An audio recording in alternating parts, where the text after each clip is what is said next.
Ma chère nièce Gabrielle, est-ce que tu te souviens du vitrail dans notre église? Oui. Laisse-nous, tes deux oncles, te le raconter maintenant que tu as 6 ans. Et voilà l'histoire de Saint Julien l'Hospitalier, telle à peu près qu'on la trouve sur le vitrail dans notre église. Il y avait une fois, dans un pays très lointain d'ici, où il y avait un garçon qui s'appelle Julien.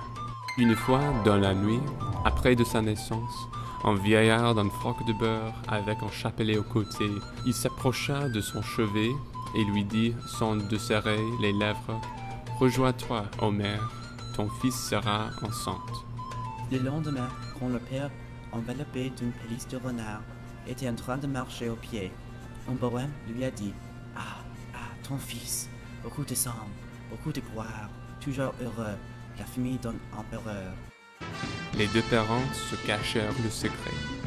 En croyant que Julien serait toutes ces bonnes choses, ils ont commencé à lui enseigner la vénérie.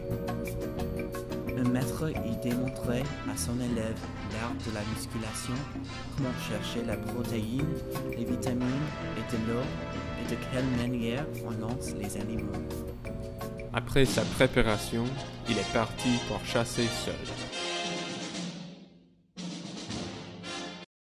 Il tua des ours à coups de couteau, des taureaux avec la hache, des sangliers avec les pieux, et même une fois, n'ayant pas qu'une bâton, se défendit contre les loups qui rongeaient des cadavres au pied du givet. Finalement, il a lancé sa dernière flèche à un cerf noir. Puis quelque chose de bizarre s'est passé. Maudit, maudit, maudit. Un jour, cœur féroce, tu assassineras ton père et ta mère. Julien a commencé à pleurer. Il n'était pas guéri de son malaise pendant plusieurs mois. Après avoir mangé de la soupe, Julien avait de la bonne santé.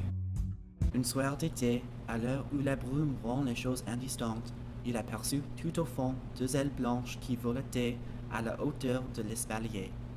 Il ne douta pas que ce ne fût une cigogne, et il lança son javelot. Il a aperçu un cri de sa mère et, en pensant qu'il l'a tué, il a fui. Plus de 20 fois, on le crut mort. En tournant une masse d'armes, il se débarrassa de 14 cavaliers. Parce qu'il est devenu outre-mec, il s'est marié avec la fille d'un empereur. Malgré sa bonne chance, Julien, effrayé par le maudit, pleurait souvent et s'abstinait à ne pas chasser. Mais une nuit, Julien, ayant vu l'ombre d'un renard dans le cadre de la fenêtre, se souvenait de l'attraction de la nature et il est sorti pour chasser encore une fois. Mais cette chasse était très différente. Tous les animaux qu'il avait poursuivis se représentèrent, faisant autour de lui un cercle étroit. Pendant la chasse de Julien, sa femme a accueilli le père et la mère de Julien chez elle, après leur long voyage, et les couche dans sa lit pendant la nuit.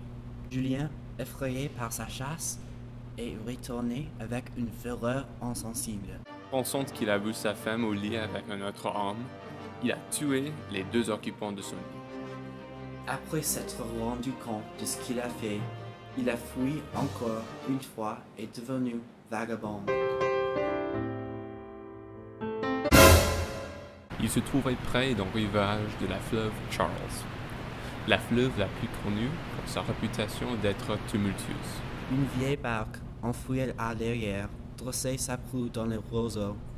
Julien, en l'examinant, découvrit une paire d'avirons, et l'idée lui vint d'employer son existence au service des autres.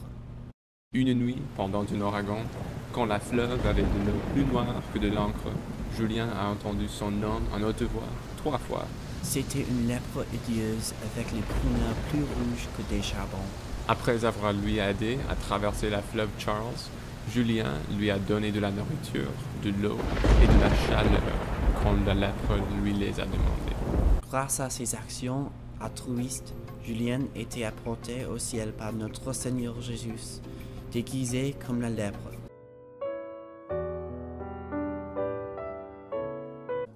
l'histoire de Saint Julien l'Hospitalier, tel à peu près qu'on la trouve sur le vitrail dans notre église. Maintenant, Gabriel, va faire tes devoirs, ok? Oh les champions,